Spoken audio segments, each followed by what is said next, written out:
Par un samedi soir venteux, dans un parc paisible en bordure de Fairfield, Connecticut, l'atmosphère était empreinte de sérénité. Les familles se réunissaient autour de rires et de conversations, les enfants s'affairaient sur le terrain de football, tandis que les adolescents, absorbés par leurs écrans, défilaient distraitement sur leur téléphone, les écouteurs vissés aux oreilles. Sous un grand chêne majestueux, Michael, un jeune homme de 16 ans, se tenait à l'écart. Solitaire et pensif, il feuilletait un livre, son élégante silhouette contrastant avec l'agitation environnante. Non loin de là, son jeune frère Jordan terminait son entraînement de football. Fidèle à sa promesse envers leur mère, Michael attendait patiemment pour le raccompagner à la maison, ignorant que cette soirée tranquille allait basculer. Il portait un costume noir ajusté, une chemise blanche impeccable et des chaussures noires brillantes. Assis là, il feuilletait nonchalamment un livre qu'il avait apporté. Il n'avait pas levé les yeux lorsque le grondement des motos avait traversé l'air. C'était un son qui, d'habitude, ne signifiait pas grand-chose. Un groupe de motards passant, leur moteur résonnant plus fort qu'ils ne le devraient dans un espace calme. Mais ce soir-là, quelque chose avait été différent. Les motards ne s'étaient pas contentés de passer. Ils avaient garé leur moto près du terrain de football. 5 d'entre eux, vêtus de vestes en cuir et de vêtements sombres, s'étaient démarqués de la foule familiale rassemblée autour. Ils ne riaient pas, ni ne discutaient entre eux. Ils scrutaient le parc, leur regard fixé sur Michael, comme s'il était une cible. Michael les avait remarqués. Il avait levé et retenu les yeux, apercevant leurs regards appuyés. Il n'était pas du genre à tirer des conclusions hâtives, mais la manière dont il observait lui avait fait mal au ventre. Il s'était retourné légèrement vers son livre, se forçant à rester calme. Mais le calme ne dure pas longtemps quand on est envoyé surveiller.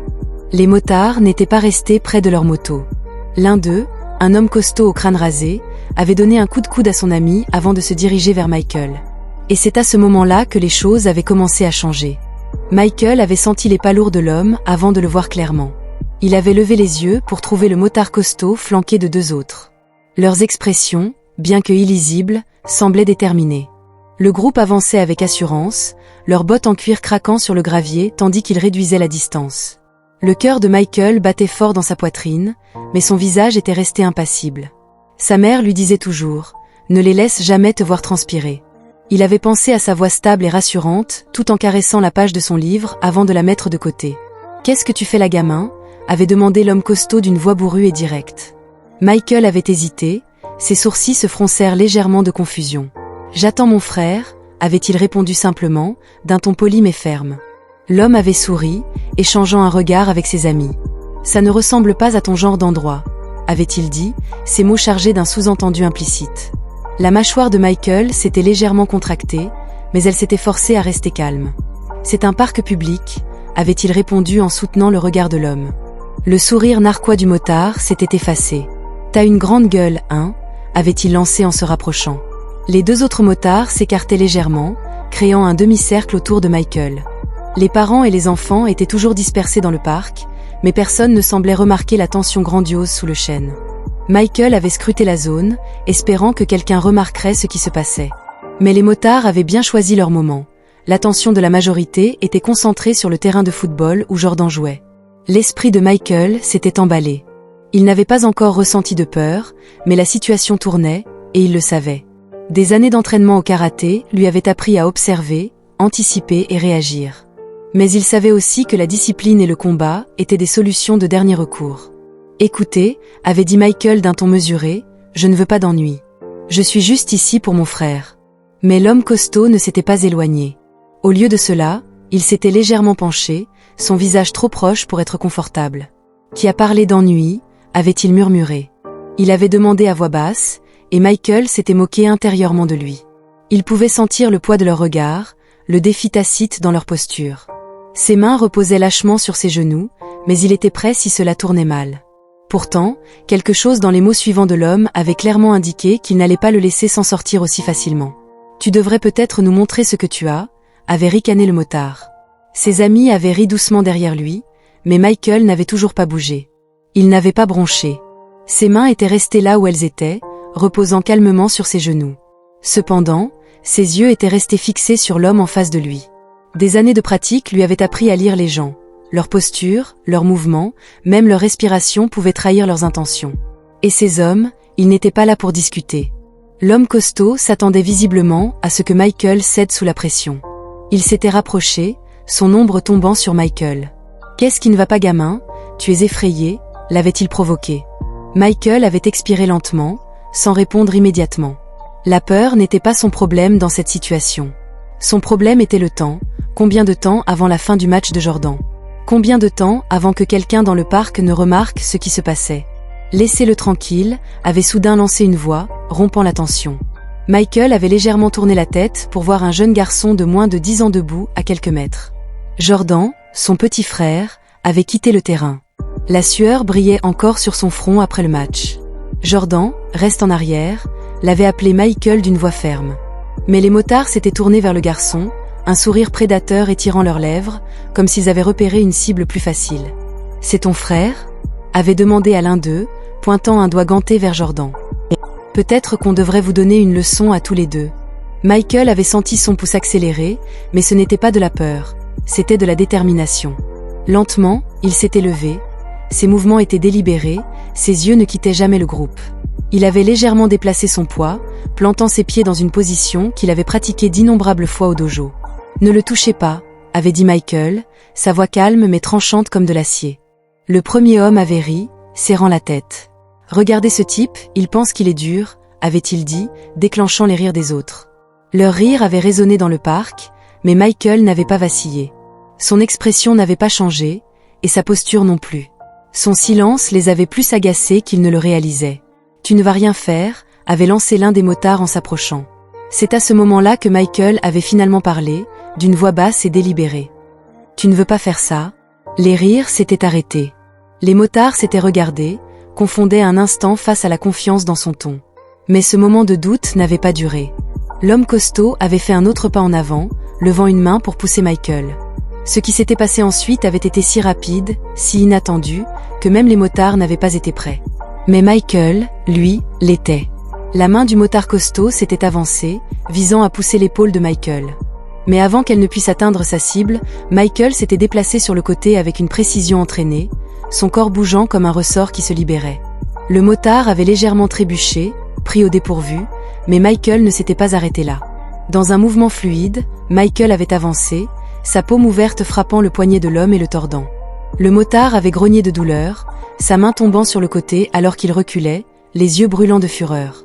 Mais avant qu'il ne puisse finir de dire quelque chose, Michael avait parlé, sa voix calme mais ferme. « Je vous avais prévenu. » Cependant, les deux autres motards ne l'avaient pas pris au sérieux et s'étaient précipités vers lui. Le premier avait lancé un coup de poing sauvage, mais Michael avait esquivé sans effort, ses mouvements fluides et délibérés.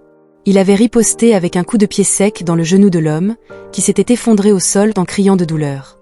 Le deuxième homme avait hésité une fraction de seconde, juste assez longtemps pour que Michael pivote sur son talon et lui assène un coup de pied rotatif sur le côté des côtes. La force du coup lui avait coupé le souffle, et il avait titubé en arrière en se tenant le côté. Pendant ce temps, le chef costaud avait repris ses esprits, le visage rouge de colère. Il s'était rué sur Michael, balançant ses poings comme un bagarreur. Mais Michael n'avait pas répondu à la force brute par la force brute.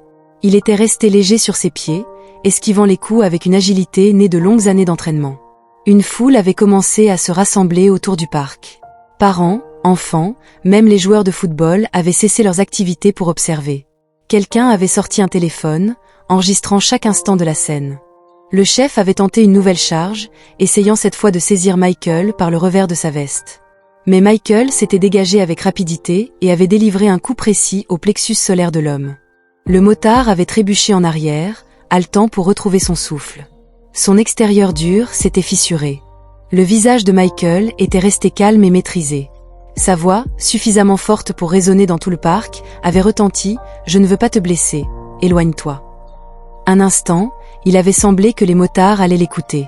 Le chef, toujours haletant, s'était tenu la poitrine tout en regardant Michael. Les deux autres hommes étaient encore au sol, l'un serrant son genou, l'autre ses côtes. L'air était chargé de tension, mais Michael n'avait pas bronché. Finalement, le chef avait grogné « Allons-y », en faisant signe à ses amis de le suivre. Ils avaient boité jusqu'à leur moto, marmonnant des jurons à voix basse en démarrant leur moteur. Pourtant, juste avant de partir, le chef s'était retourné et, pointant un doigt vers Michael, avait craché « Ce n'est pas fini, gamin ». Michael n'avait pas répondu. Il était resté là, immobile, sa respiration régulière, tandis que le bruit des moteurs s'éloignait dans le silence de la nuit. Tout autour, la foule s'était mise à applaudir, des murmures admiratifs et incrédules parcourant les spectateurs. Jordan avait couru vers lui, les yeux écarquillés de peur et d'émerveillement. « Michael, est-ce que tu vas bien ?» avait-il demandé, sa voix tremblante. Michael s'était agenouillé, posant une main rassurante sur l'épaule de son frère. « Je vais bien », avait-il répondu avec un léger sourire. « Rentrons à la maison. » Mais tandis qu'il s'éloignait, Michael n'arrivait pas à se défaire de l'impression que cette histoire n'était pas terminée. Pourtant, Michael et Jordan étaient rentrés chez eux en silence, le bruit léger de leurs baskets résonnant sur le trottoir. Jordan lançait des regards furtifs à son frère, son visage mêlant crainte et admiration. Finalement, il n'avait plus pu se contenir. « Michael », avait murmuré Jordan. « Comment as-tu fait tout ça ? Je veux dire, ils étaient énormes, et ils étaient 3. » Michael avait gloussé doucement en secouant la tête. Il avait expliqué à Jordan qu'il ne s'agissait pas d'être plus grand ou plus fort, mais d'être préparé, de rester calme et de savoir quand agir. Jordan, le regard soucieux, avait froncé les sourcils. Mais que se passerait-il s'il revenait ? Ce type a dit que ce n'était pas fini. Michael s'était arrêté de marcher et s'était tourné vers son petit frère. « S'ils reviennent, on s'en occupera.